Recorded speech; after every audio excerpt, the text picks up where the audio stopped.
Well, the Book of Unknown Americans was inspired, the novel was inspired by my father. And my father is an immigrant who came to the United States from Panama in 1971. And he came to study chemical engineering at the University of Delaware. And he thought he would come and get his degree and go back to Panama where his family still was and where they still are. But he ended up meeting my mom, and they fell in love, and they got married, and he stayed, had me, my brother and sister, and my dad's been here for more than 40 years now. And my mom and I were talking one day about the way that immigrants are portrayed in the media, and she said, you know, no one from the newspaper is ever going to call Pop and ask him for his story.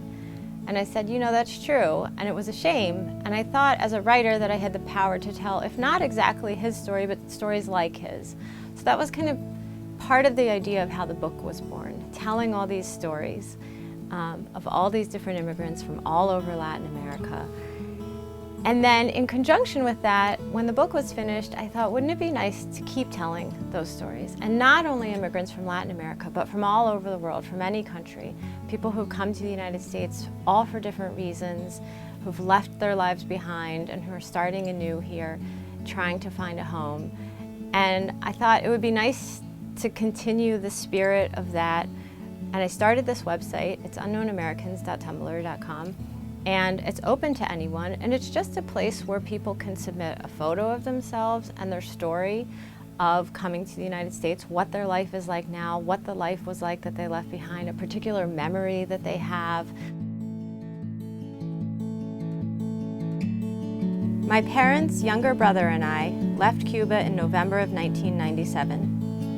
My father had attempted to leave on a boat, but that plan failed. My mother refused to put my brother and me on a raft because, as she put it, I won't risk arriving in Florida without one of you two.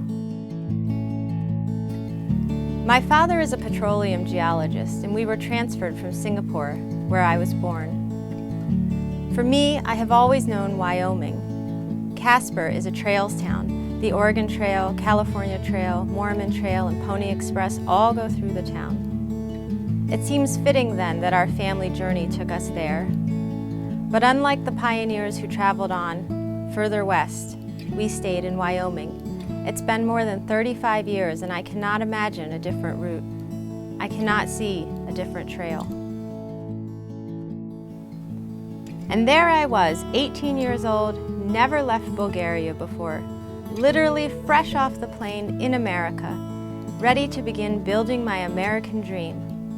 And before I can figure out what's going on, I am sitting in a Waffle House somewhere in the middle of Georgia, and a 60-year-old waitress with hair up to here is taking my order. And I just think it's really important for us to hear those stories and to understand that so often, you know, that there's not that much that separates us, that the people who are coming, you know, there seems to be like this idea right now that immigrants are somehow bad. There's like this negative association.